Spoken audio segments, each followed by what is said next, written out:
MiniMax H3 begins with a strange engineering decision. MiniMax says its Hailuo 02 architecture had given the team significant advantages. For H3, they set it aside. Not because it stopped working, but because an architecture optimized around yesterday's task boundaries could become the constraint on a general purpose model. The old task menu looks reasonable. Text to video here, image reference there, motion transfer, voice reference, editing, music, sound effects. Then one request asks for the camera movement from video 1, the person from image 2, and the vocals from audio 3. Which expert owns that request? The boundaries have become the bug. H3's fundamental bet is that the task should not be a fixed menu entry. It should be a conditional generation problem described through language and multimodal contexts. Generate this output under these relationships using these references. Architecture now serves that definition. The clever move is not one exotic block, it is changing what the model is asked to generalize over. That bet forces 4 hard choices. First, compress cross-modal relationships into a contextual representation. Second, compress pixels and time before the expensive generator. Third, schedule understanding and generation without wasting hardware on their different shapes. Fourth, regenerate high resolution with the original context instead of asking a blind upscaler to guess. Each choice moves a different bottleneck. One boundary matters. The launch post says the full H3 technical report is still coming. So this video will go deep on the choices MiniMax actually disclosed, use equations only as explanatory abstractions, and keep unpublished layer counts, losses, data scale, and benchmark claims off the screen. Technical detail is useful only when its certainty is visible. Here is the paradox. The instruction is one sentence, but a conventional video stack sees at least 3 different jobs. MiniMax's official example says, reference the Hitchcock camera movement from video 1, make the character in image 2 sing, and match the vocals in audio 3. Motion comes from one clip.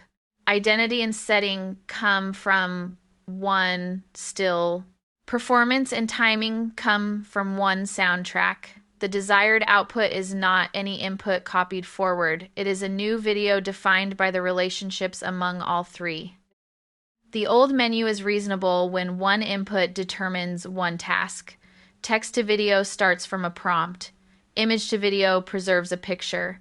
Editing changes an existing clip. Reference generation borrows an identity or style, but which button represents this request? Image to video forgets that the camera language comes from video 1.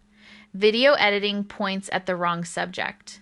Audio-driven generation still does not say whose face, which setting, or which motion to preserve. Adding more labels produces a combinatorial menu, while the real specification remains a graph of roles and relations. H3's named move is contextual Omni representation. Do not read caption here as a prettier description of the target frame.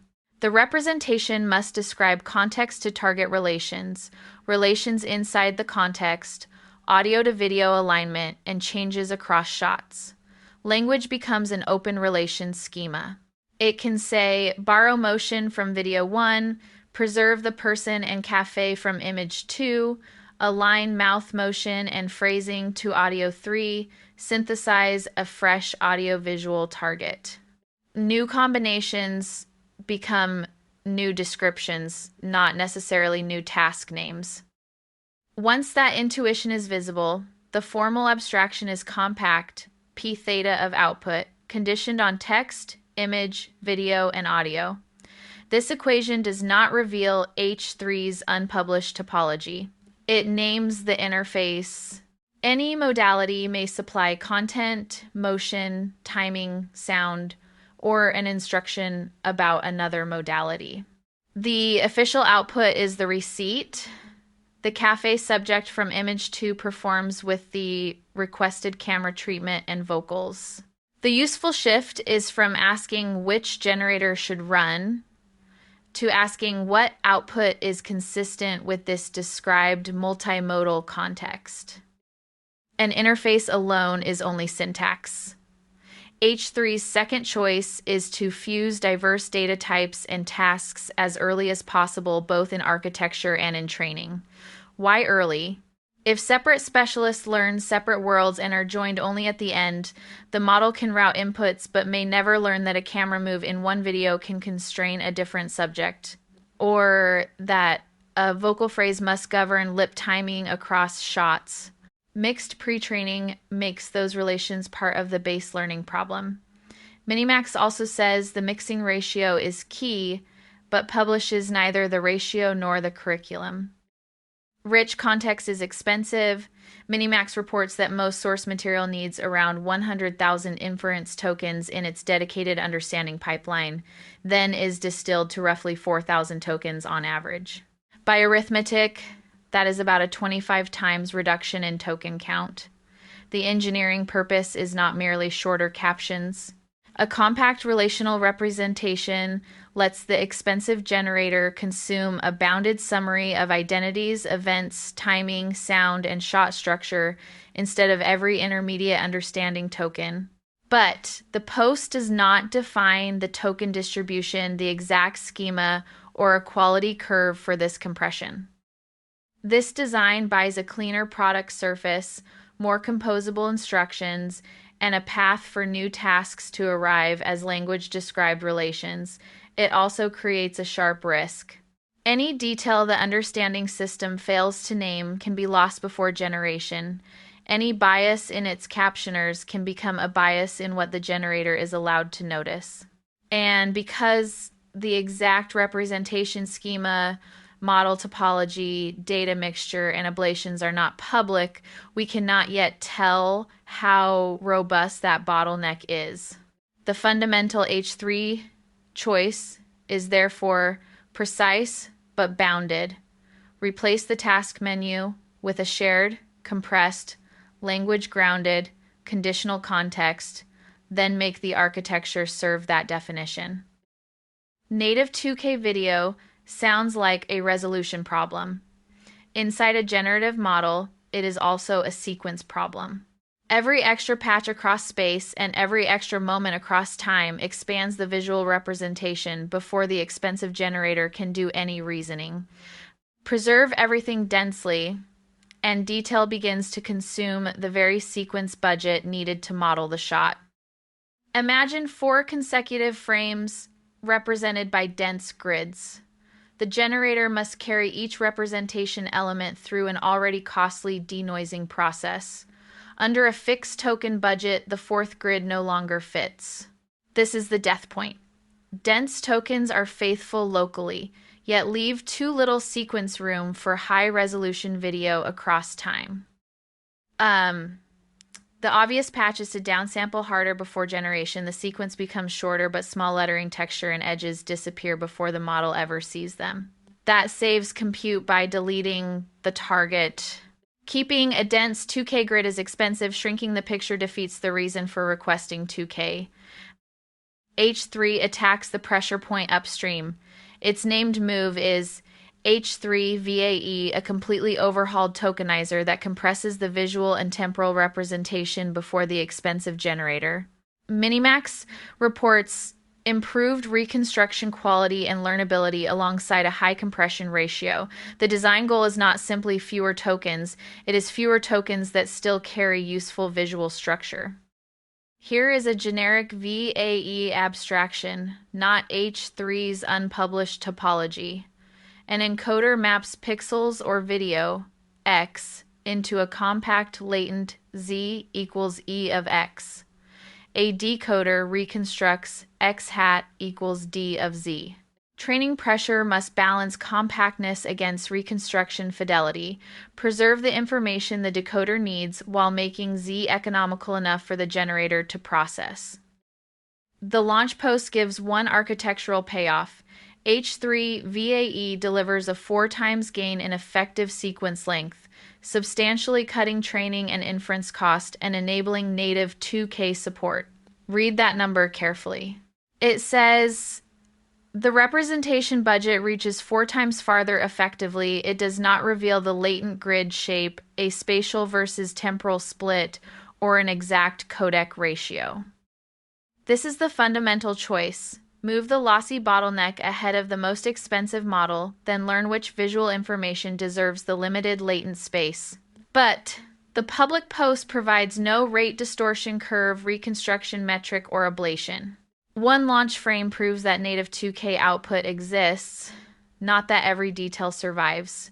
H3 VAE should be understood as a compression fidelity bet, with its exact exchange rate still unpublished.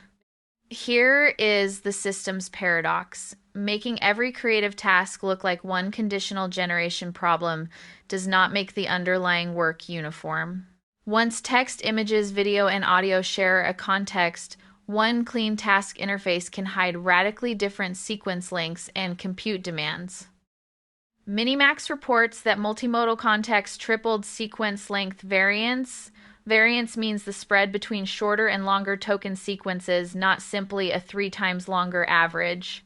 In a toy homogeneous batch, short jobs wait behind long ones, while worst-case padding turns idle slots into paid accelerator time. Length is only the visible failure.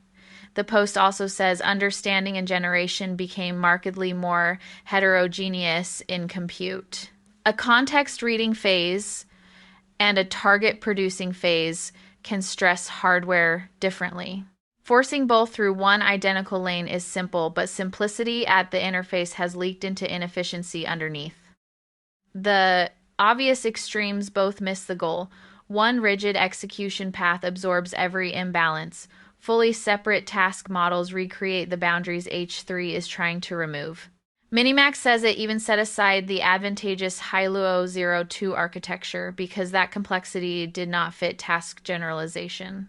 The fundamental choice is sharper. Preserve one task definition, but separate the execution pressure.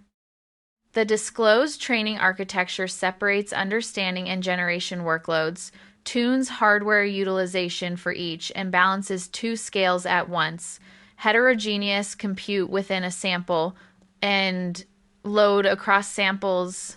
Read this diagram as an explanatory scheduler, not the unpublished topology. The source gives no device map, parallelism scheme, or parameter split. The bounded payoff is nearly 30% higher end-to-end training throughput. Throughput means useful training work completed per unit time. It is not inference speed, video quality, or a 30% model gain.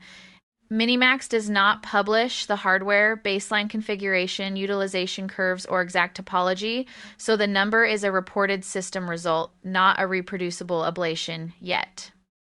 The same philosophy reappears at 2K output. A dedicated super resolution module is modular and sensible, but it usually receives only the low resolution result. Call that mapping S phi of Y low. If a storefront word has blurred into ambiguous pixels, sharpening alone has several plausible answers and no reason to choose the one intended by the original prompt or reference. H3 instead asks its conditional base model to regenerate the high-resolution output from both YLOW and the original multimodal context. Formally, compare S phi of YLOW with P theta of Y high, given Y low in context. The second expression keeps prompt, references, and other conditioning evidence load-bearing while reusing generation capability already learned by the base model. MiniMax says contextual regeneration can recover small text and fine detail that context-free super resolution must guess, but it publishes no ablation, sampling schedule, or incremental compute cost. So the durable lesson is not a hidden architecture claim. H3 keeps meaning unified at the task boundary, then specializes execution where pressure appears across training workloads and again during high-resolution regeneration. Put the disclosed numbers together and a resource map appears. Roughly 100,000 inference tokens are distilled to about 4,000, approximately a 25 times reduction by arithmetic. H3 VAE reports 4 times effective sequence length. Multimodal context triples sequence length variance, and the workload split is credited with nearly 30% more training throughput. These are not 4 leaderboard trophies.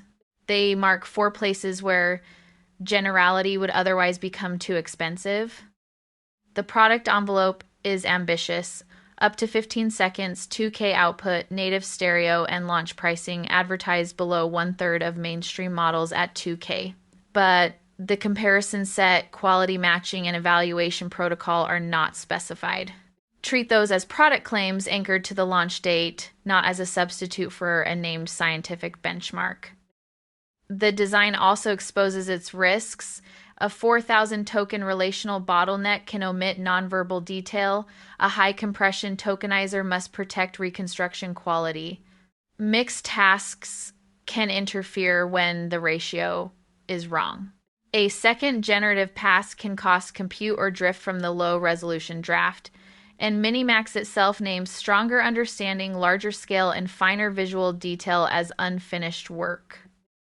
The deepest H3 choice is not VAE versus transformer or regeneration versus super resolution. It is where complexity should live. H3 removes complexity from a catalog of task-specific products, places semantic structure into language-grounded context, places efficiency into representation and scheduling, then reuses the base generator when detail must be recovered. The model stays general by making the interface general and the execution specialized where hardware demands it. The forthcoming technical report now has a clear burden of proof. Show the representation schema, the VAE rate distortion trade-off, the data mixture recipe, the scheduler baseline, the cost of regeneration, and controlled multimodal evaluations. Until then, H3's most defensible lesson is already valuable. Define the general task first, then make every architectural choice earn its place against that definition.